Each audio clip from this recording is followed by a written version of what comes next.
Hi, I'm Damien Wilmot with Fly By Night Guide Service, and today we are going to tie one of my favorite patterns for swinging flies for steelhead on the Brule River. It's nothing revolutionary. It's an old pattern developed by Borger called the Borger Leech, and this is just a variation of it. For a tail, we are going to use shell pink marabou. For the zonker style strip, chinchilla rabbit. For the body, we are going to use pearl sparkle braid, and maybe a little bit of flashabou in the tail, some copper wire to secure the rabbit strip, and orange 6/0 unithread. So we're going to start out just by building a good base of thread on the shank. We're going to go all the way back to right above the barb. And you need to make sure you get a good solid base, otherwise the marabou that we tie in for the tail is going to want to spin around or slip around on you. So, and to add a little bit of body to this fly, once I get it to the back, I'm going to come almost all the way up to the front again. And I'm going to take my marabou. I usually wet my marabou a little bit so it's just a little easier to handle. And we want about an inch or so, maybe an inch and a quarter of tail hanging out the back of this fly. And we're going to secure this, and we're going to come all the way down. You don't have to get wraps right next to one another, but just so they're fairly close, 1/16 to 1/8 of an inch apart. When we get towards the back, we're going to kind of tighten that up a little bit. We can trim our excess off here. And then this is kind of an optional step, but we can add a few strands of flashabou into this tail just to give it a little flash. I tie some of them with this, some of them without. I tie duller colors, some duller colors and some brighter colors. But what we're going to do here is we're going to tie a little of this in. I'm going to leave a fair amount hanging out the front and kind of hold this off to one side. And then I'm going to take this stuff on this side and I'm going to bring it over, kind of flop it over to come back off the other side.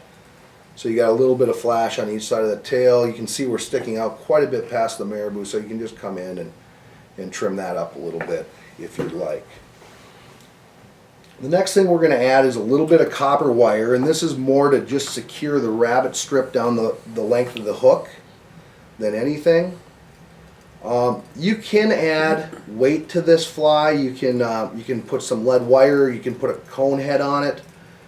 I do not like to weight them. I like to, if I need to get the fly down, I like to do that with a sink tip more so than with weight, because I think the fly just swims a little bit better.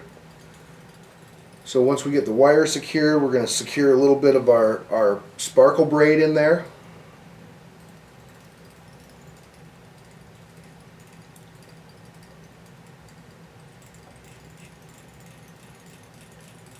You can come all the way forward, and this is, aside from just being an effective pattern, it's really a pretty easy pattern to tie. We're going to just cover this hook shank all the way up with the sparkle braid, and again, you can use yarn for this, you can use dubbing for this, you can use just about really anything you want for this. It's just, you know, this one we're going to tie it a little more on the sparkly side, so we're using the pearl sparkle braid. We're going to trim that off. And then our next step is we're going to add our chinchilla rabbit. We're just going to roll this chinchilla rabbit right up on top of it, hold it down, a couple of loose wraps, and then cinch down on it and get it good and tight. So now we're going to come in behind and we're going to grab this copper wire.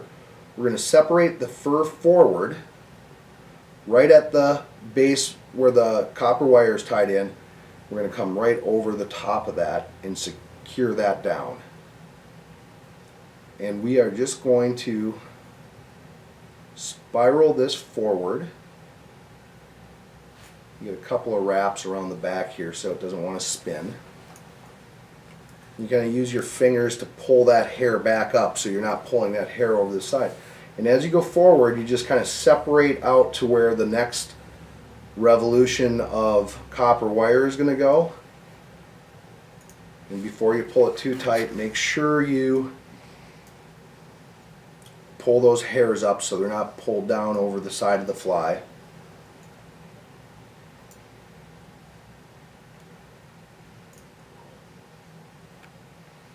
And just come all the way up. This is a 1/0 hook, and it's about 5 or 6 revolutions of copper wire I put over the top.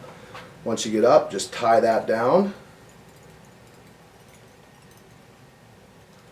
A couple wraps in front of it and twist that off. And then what I do for the length of the tail, I look at about where my marabou is, and I come in just so the tips of the rabbit fur, not necessarily the leather strip itself, is going to end up at about the same length as the marabou. So then the final step in this fly is we're going to take a pheasant rump feather, we're going to strip off all the fluff on it,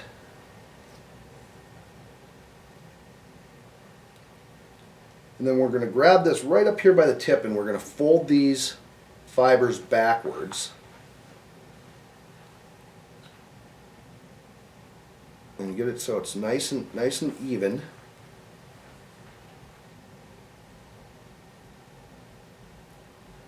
So you end up with something looking about like this. And then we're going to tie that in. We're going to trim that tag end off. And now when we wrap these around, what we're going to do is we're going to come around like this, and I'm going to grab these fibers and I'm going to fold them all to the back. And if a few sneak out and go forward, it's not a big deal. We can take care of that when we finish the fly. But we want most of those kind of pointing to the back. And once you get a couple, 3 wraps around there, we're just going to tie that off. Any stragglers we have out here, come forward and then just build your head.